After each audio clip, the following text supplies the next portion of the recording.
우리 오늘 제목 한번 읽어보십시다. 한번 좀 긴데 다시 한번 읽어볼까요? 나는 믿는다. 성령님이 나를 돕기 위해 반드시 오실 것을. 네, 아멘. 저희 제목은 이거예요. 나는 믿는다. 주님께서 나를 돕기 위해서 반드시 오실 것을. 예, 이거예요. 주일 아침에 되면은 아이들이 있는 집에 우리 집사님, 강 집사님 같은 경우에 예전에는 그랬어요. 어쩐지 모르겠는데 아이들에게 돈을 주거든요. 그래서 헌금하라고. 근데 엄마가 아이에게 동전을 주면서 이거는 하나님 거, 이거는 네 거, 이거는 네가 뭐 맛있는 거 사 먹고 이거는 꼭 하나님 앞에 드려야 돼. 그러면서 이제 돈을 줬어요. 그랬는데 학교가 저기 교회 오다 딴거랑 하다가 장난치다가 동전이 하나가 뚝 떨어져 가지고 하수구로 훅 들어가 버렸어요. 그러니까는 당황스럽잖아요. 그러니까 아이가 했던 말이 뭐냐? 아이고 하나님 것이 하수구로 빠져버렸네. 예, 그렇게 된 거예요. 여러분 성경에 예정이 있대요. 믿으세요? 예, 성경에 예정이 있대요. 우리의 모든 일상생활과 인생은 하나님께서 다 계획해 놓으셨답니다. 아이의 동전이 하수구에 빠진 것도 계획을 해놨을까요? 간혹 우리가 당하게 되는 어렵고 힘들고 고달픈 이런 일들이 그것도 하나님께서 계획해 놓으셨을까요? 참 아픈 질문이잖아요. 제가 여기에서 예정론이 맞습니다. 아니면 아닙니다. 이걸 논하려고 하는 것이 아니라 우리의 신앙 속의 첫 번째는 뭐냐면 하나님의 주권을 인정하는 거예요. 좋은 것만 인정하는 것이 아니라 설령 내게 아픔이 올지언정 그럼에도 불구하고 하나님을 인정하는 거예요. 하나님의 주권을 인정하고 그러면서 우리가 또 더 높은 신앙을 위해서 믿음으로 한 단계 더 나아가는 거예요. 자, 이것을 위해서 우리는 매일같이 하나님을 찾고 하나님 앞에 예배하고 그러잖아요. 구약의 창세기를 보면은요. 아브라함의 일생이 나와요. 굉장히 길게 나오잖아요. 여러분들도 잘 아시겠지만 아브라함에게는 후사가 없었어요. 마음고생도 하였지만 그래서 또 실수도 했어요. 이스마엘이라는 사람을 또 생산하게 됐잖아요. 근데 하나님께서는 아브라함에게 그 후사가 없는 아브라함에게 마음고생하고 있는 아브라함에게 너의 몸을 통해서 너의 후사가 나올 것이라고 이야기를 해요. 그가 누굴까요? 이삭이잖아요. 아브라함은 믿었어요. 그래서 믿음으로 의롭게 되었다고 이야기해요. 그러나 기쁨도 잠시 어떻게 얻은 아들인데 그 아들을 번제로 드리래요. 번제로 바치래요. 번제가 뭔 줄 아세요? 번제는요. 짐승을 데려다가 하나님 앞에 데려다 놓고 죽여요. 그리고 각을 떠서 하나님 앞에 태워서 장이라든지 이런 것들, 대장이라든지 이런 것들 태워가지고 하나님 앞에 연기로 올려드리는 거예요. 이게 번제예요. 근데 번제를 제물을 누구한테요? 예, 아들 이삭을 제물로 삼아서 드리래요. 참 끔찍하잖아요. 하나님 이것도 예정해 놓으셨을까요? 사람들은 어떻게 생각할 수 있을지 잘 모르겠지만 중요한 건 뭐냐면은 아브라함에게는 일생일대 큰 사건이에요. 그냥 어떻게 우연히 닥치는 사건이 아니라 계획 속에서 진행되는 사건을 하나님은 아브라함을 통해서 하라는 거예요. 여러분 갑자기 우연이든 아니면 계획 속에서 갑자기 닥치는 것은 얼떨결에 할 수가 있는 거예요. 근데 날짜를 정해놓고 아브라함이 이삭을 데려가는데 3일 주야로 데려갔다고 그랬잖아요.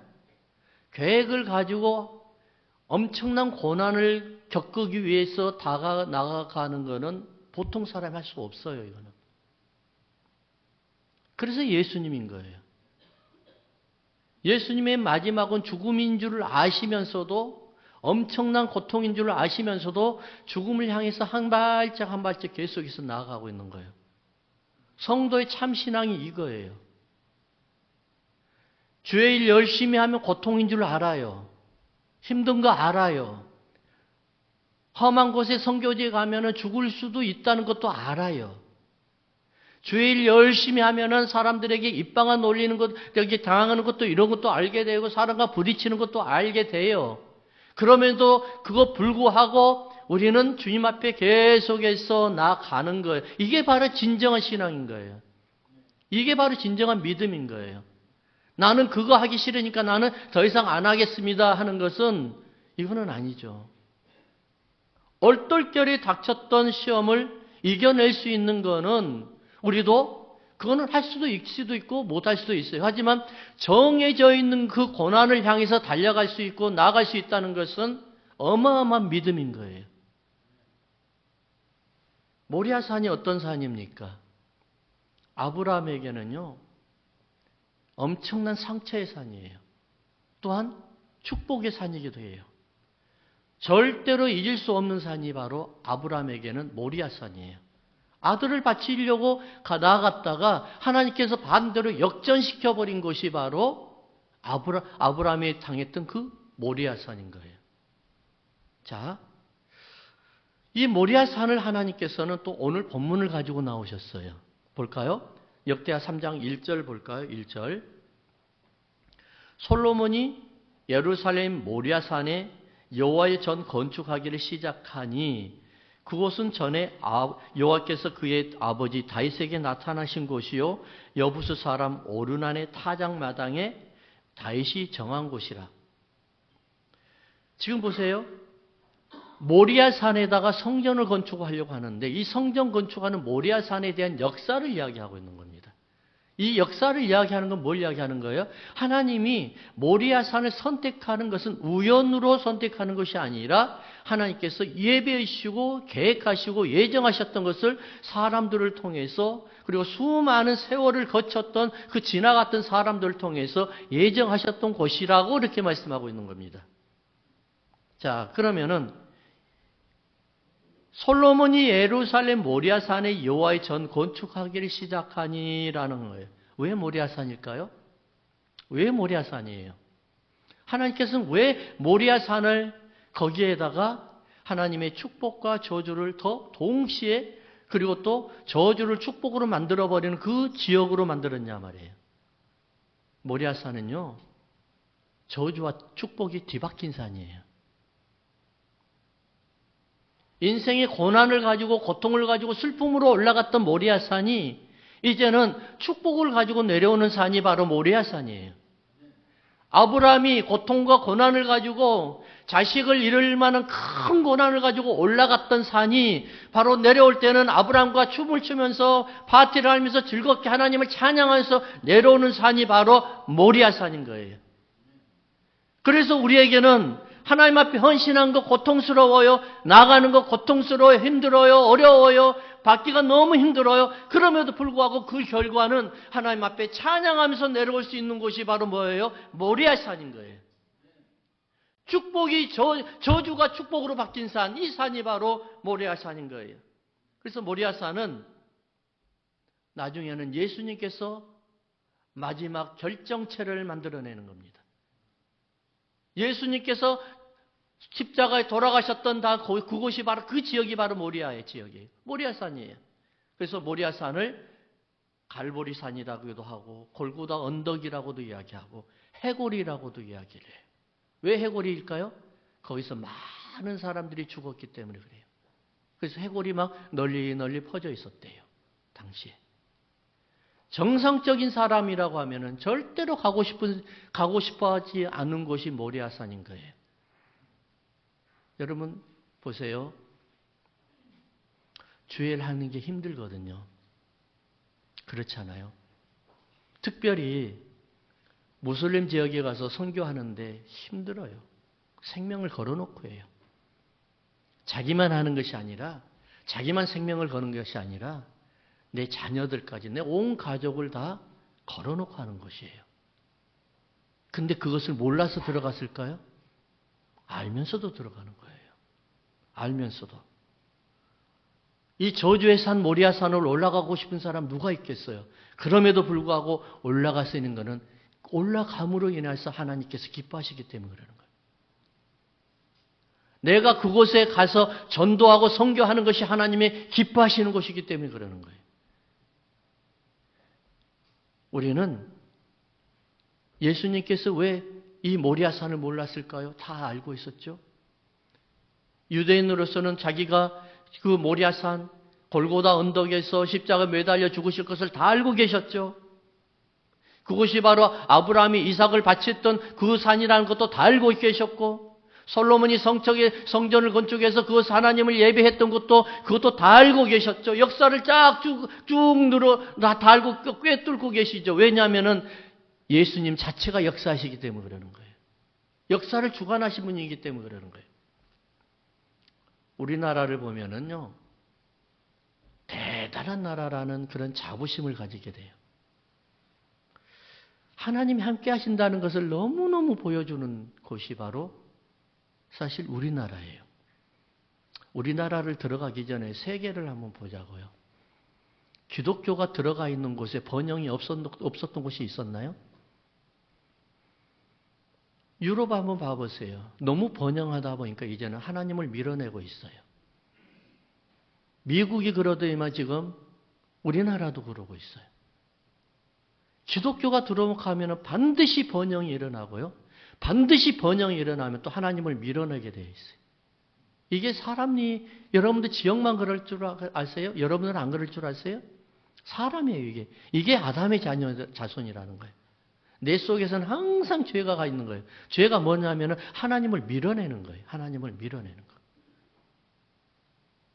우리나라는 정말 대단한 나라인데, 선교사가 누가 복음을 들고 선교사가 들어오기 전에 우리나라는 벌써 자체적으로 교회를 세웠던 나라가 우리나라예요. 이것을 소래교회라기도 하고 솔래교회라고 해요. 항해도에 있어요. 서상윤이라는 사람이 인삼장사로 만주로 갔다가 로스 선교사님한테 전도를 받았어요. 복음을 영접하게 된 거예요. 너무 기뻤어요. 그래가지고 제 입으로 고향으로 돌아와가지고 거기에다 초가집을 하나를 거기에다가 하나님께 예배드리는 거기에 교회로 세워버린 거예요. 그런데 어느 날 그 교회에 전도 집회가 있어요. 소아론 선교사님 부부가 오셔가지고 전도 집회를 합니다. 전도 집회를 하기 전에 그 지역의 유지들을 좀 모셔다가 이제 조금 식사 좀 대접을 해야 되겠다라고 해서 그 집에 들어가니까, 교회라고 하는데 그냥 초가집이에요. 집에 들어가니까 저 구석에 요강단지가 있는 거예요. 그래서 그것이 조선 사람들은 이렇게 밥을 큰 그릇에다 먹구나. 그래가지고 하나가 부족해가지고 5명을 초청을 해야 되니까 이웃집에다 요강을 5개를 딱 그래서 빌려가지고 왔어요. 그래서 깨끗이 씻어가지고 쌀밥을 거기다가 다 해가지고 쌀밥을 했어요. 그래가지고 사람들이 와가지고 초청을 했는데 사람들이 너무 당황해하는 거예요. 이때 안성은이라는 분이 옛날에 대감의 와이프예요. 안성은이라는 그 부인이 이 선교사님이 베풀어준 정성에 감동을 해요. 그러면서 요강에 담아져 있는 쌀밥을 열심히 잘 먹어요. 그리고 예수를 영접해요. 이분은 예수만 영접하지 않고요, 복음만 몰랐으면 아주 편안하게 잘 살았던 사람이에요. 근데 이분이 예수를 영접하고 그 다음에 복음을 받아들이면서 이제 자기가 전도해야 되겠다 해가지고 전도하러 다녀요. 그러다 보니까 핍박을 받아요.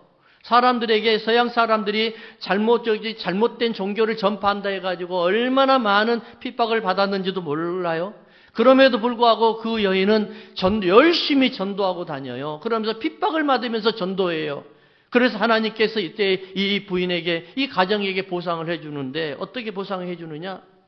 그 집안에 이남 사녀가 있었어요. 자녀들을 전체를 하나님께서 우리나라 유명한 하나님의 사람으로 만들어버렸는데, 첫 번째 아들은 소래교회의 장로가 됩니다. 그리고 두 번째 아들은 우리나라 최초의 외과 의사가 되고요. 이렇게 할 필요는 없지만은 그 가족들을 하나님께서 들어 쓰셨어요. 무슨 말이냐면은 모리아산은요, 올라갈 때는 고통이에요. 힘들어요. 고난이에요. 내려올 때는 하나님께서 주시는 축복을 가지고 내려올 수 있는 땅이 바로 모리아산이에요. 우리가 하나님 앞에 헌신한 거 힘들어요. 아주 고달퍼요. 그럼에도 불구하고 하나님께서 우리가 열심히 헌신하는 건 내가 하나님께 뭘 받으려고 하는 것이 아니라 하나님을 기쁘게 하고 하나님을 위해서 내가 인생을 바치는 것이 내가 얼마나 감사한지 모른다는 이런 마음으로 하나님 앞에 헌신했을 때 하나님은 우리에게 보너스를 주신다는 사실을 믿으시기 바랍니다. 이것이 바로 하나님은 우리를 한 사람만이 아니라 우리 온 가족과 교회를 통해서 하나님은 역사하시고 일하시는 것을 보여준다는 사실을 믿으시기 바랍니다. 두 번째는 보니까 3장 17절을 한번 읽어볼까요? 우리 함께 보십시다. 3장 17절. 그 두 기둥을 성전 앞에 세웠으니 왼쪽에 하나요 오른쪽에 하나라. 오른쪽 것은 야긴이라 부르고 왼쪽 것은 보아스라 불렀더라. 자, 한번 따라 합시다. 야긴과 보아스는 세상을 비추는 빛입니다. 야긴과 보아스는요, 세상을 비추는 빛이에요. 솔로몬이 성전을 건축을 해요. 그리고 제일 마지막에 건축하는 게 야긴과 보아스를 건축해요. 그거는 뭐냐면 성전 제일 앞에 보면 두 기둥이 있네. 두 기둥 위에, 양쪽 위에 거기에 불을 높이는 거예요. 불을 지피는 거예요.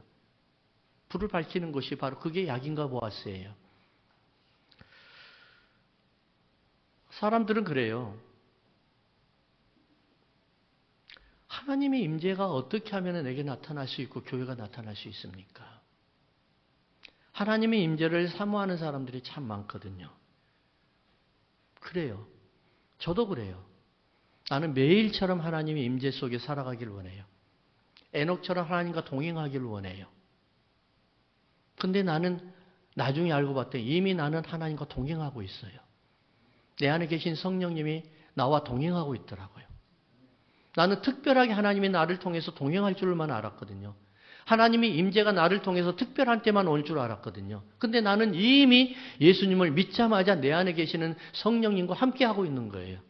내가 기쁜 장소에 가고 하나님이 기뻐하는 장소에 가도 하나님은 그곳에 계셨고, 내가 하나님이 슬퍼하는 장소에 가 있어도 하나님은 그곳에 계셨더라고요.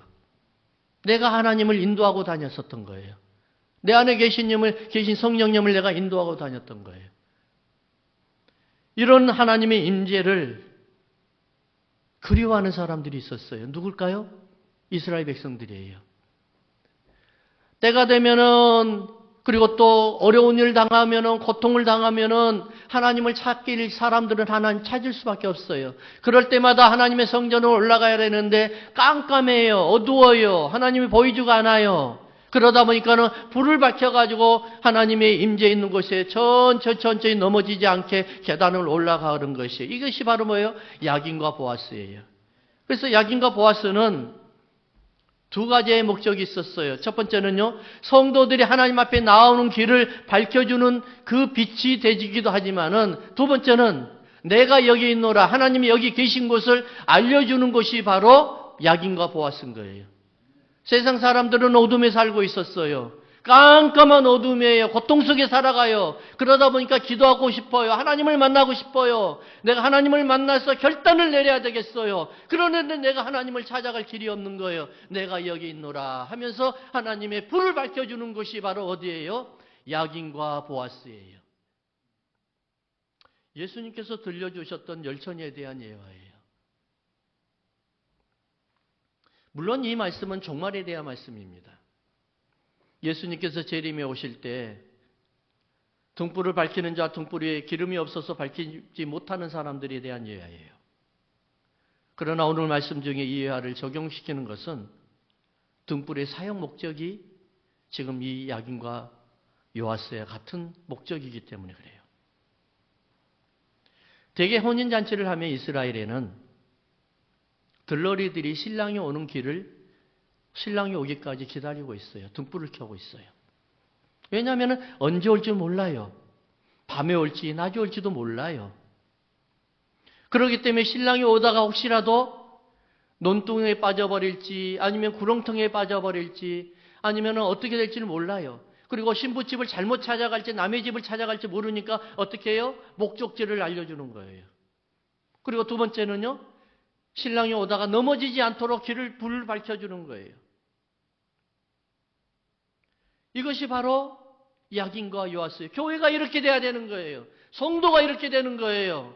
여러분, 우리는 교회를 위해서 계속해서 이야기하지만은 우리는 성도를 위해서 이야기하기도 해요. 뭐라고 이야기할까요? 성도가 성령의 빛을 밝히고 하나님의 빛을 밝힌다고 하면은 세상의 모든 사람들이 나를 통해서 하나님을 바라볼 것이라는 분명한 믿음이 있는 거예요. 우리는 이런 빛을 밝혀야 돼요. 불을 밝혀야 되는 거예요. 세상에 지금 얼마나 많은 사람들이 어려움에 처해 있어요. 너무나 많은 고통 속에 있어요. 그러면서 여러분들이 밝히고 있는 성령의 불을 내가 들고 있다면, 빛을 밝히고 있다고 하면 이 성령의 불을 보면서 하나님을 바라볼 것 분명히 믿습니다. 그들은 그 빛을 바라보는, 사람을 바라보는 것이 아니라 그가 들고 있는, 그가 밝히고 있는 하나님을 바라볼 줄 믿습니다. 유엔에서 행복지수를 행복지수가 어느 나라가 제일 높은가 한번 조사했었어요. 여러분 잘 알고 계시잖아요. 근데 우리의 예상과는 달리 우리는 그렇잖아요. 행복지수가 제일 높은 나라가 미국일 것이다, 프랑스일 것이다, 아니면 대한민국 것이다 그러는데 세상에 우리나라는요. OECD 회원국에서 거의 최하위에서 두 번째, 밑에서 첫 번째, 두 번째가 우리나라 행복지수고요. 제일 못 사는 나라, 우리가 생각하기에는 먹을 것도 해결되지 않는 나라가 행복지수가 높대요. 참 신기하잖아요. 경제가 발달하고 과학이 발달하고 문명이 발달하면 행복지수가 높일 줄 알았는데 그렇지 않대요. 그러니까 행복은 뭐예요? 여러분들이 살아가는 그 환경과 다르다는 거예요. 여러분들이 보고 있는 것과는 다르다는 거예요. 여러분들이 느끼고 있는 행복은 그것과 다르대요. 내가 받고 있는 혜택을 받고 있는 문명과도 다른 게 행복이고 내가 유지하고 지금 사용하고 있는 지금 사람들이 지금 편안하게 살아갈 수 있는 이것과도 행복하지 않다는 거예요. 행복하고 다르다는 거예요. 요즘 한국 어른들에게 가장 인기 있는 프로그램이 있어요. 뭘까요? 자연인이랍니다. 자연인. 아저씨들의 소망이랍니다. 드림이랍니다. 어떻게 하면은 산음 속에 가가지고 잔소리를 듣지 않고 편안하게 살 수 있을까? 이게 아저씨들의 소망이랍니다. 예전에는 도시로 올라가면은 이게 소망이었잖아요. 그렇죠?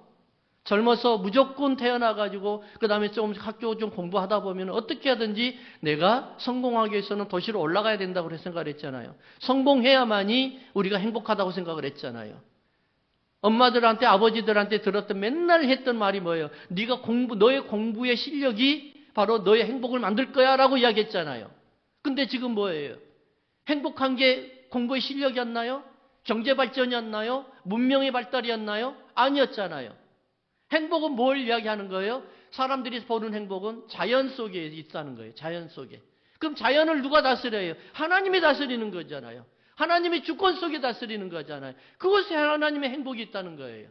사랑하는 성도 여러분, 우리가 어렸을 때는 몰라요. 내 힘이 있을 때는 내가 무엇이든지 해가지고 내가 행복을 만들 줄 알았거든요. 근데 나중에 보니까는 내가 만들 수 있는 게 하나도 없어요. 예수님이에요. 할렐루야. 그분이에요, 그분. 그분만이 나의 행복을 만들 수 있고 그분만이 나의 인생을 만들 수 있고 그분만이 나의 인생을 하나님의 영광 속에 나타나는, 하나님의 영광이 속으로 나타나는, 들어가게 하는 하나님의 성도로 만든다는 거예요. 교회는요, 예전이나 지금이나 동일해요.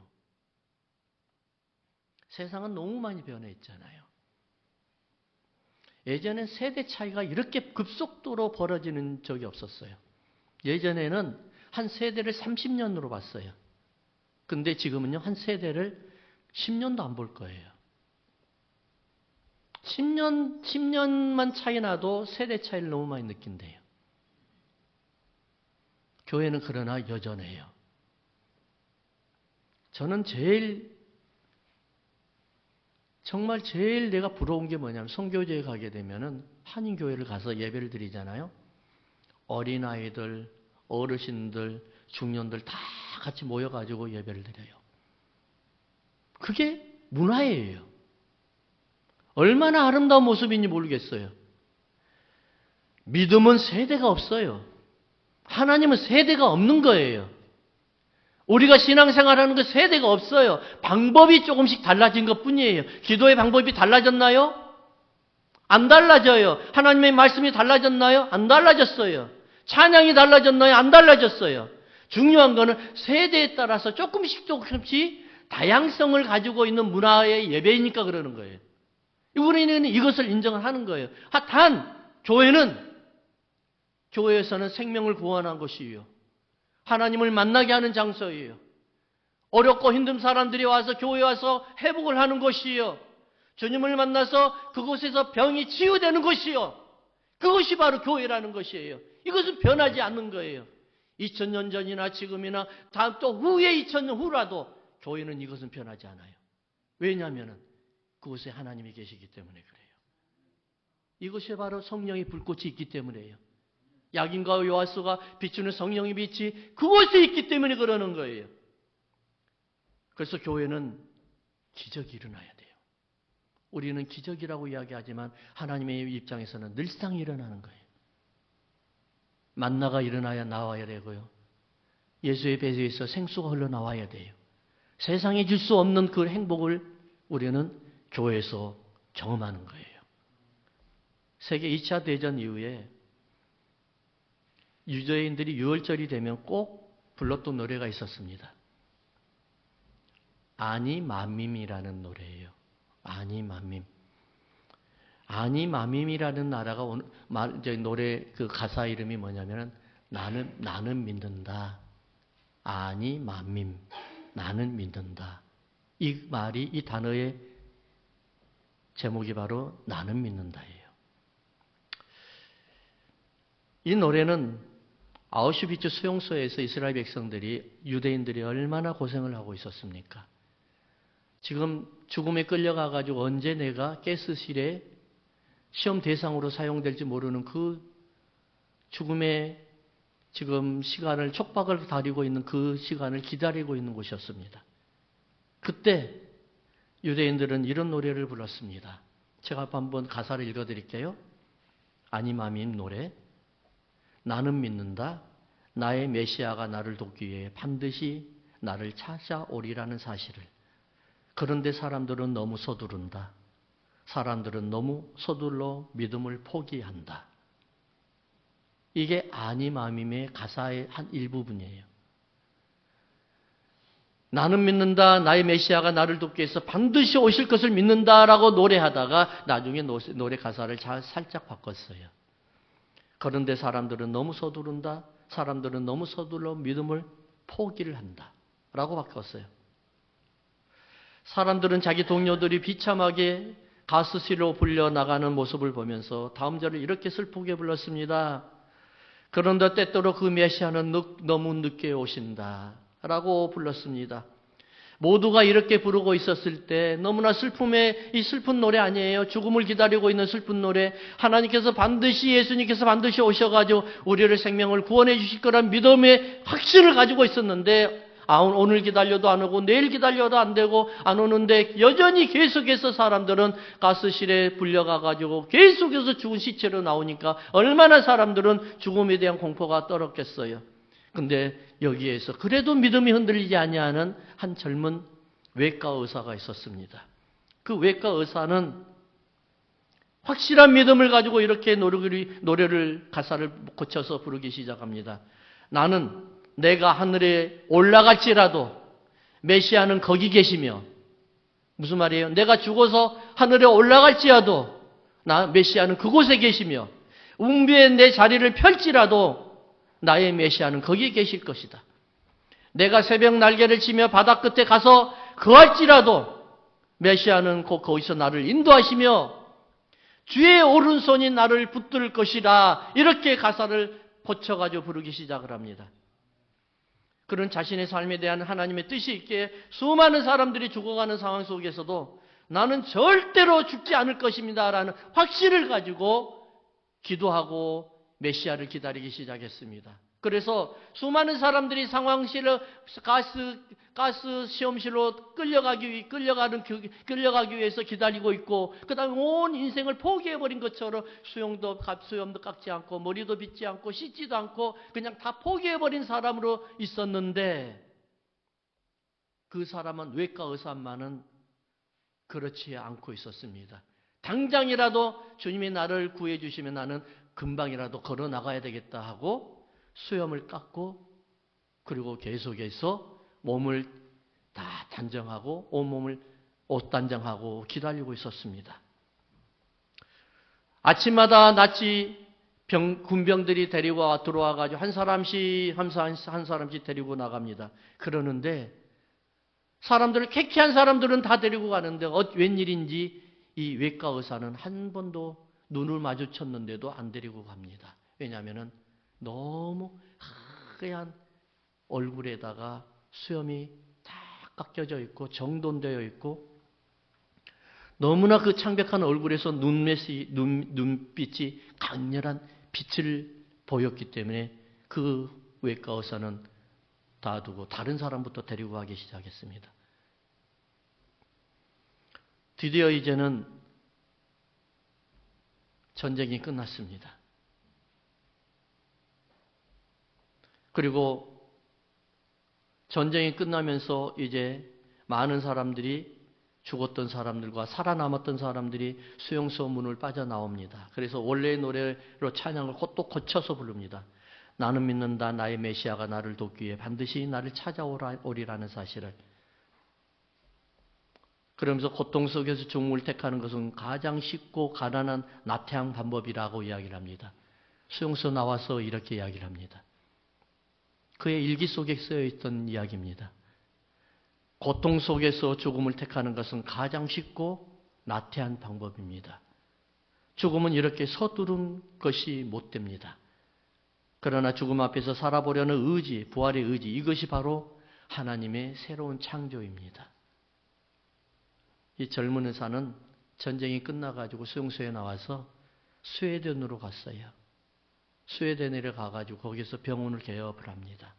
그래서 6월절만 되면은 가족 친지들을 다 모셔다 놓고 불러가지고 아니마밈의 연가를 부른답니다. 하나님은 살아계셔요, 여러분. 하나님은 여러분들에게 반응 안 한 것 같죠. 그럼에도 불구하고 하나님은 여러분들과 지금 함께 계세요.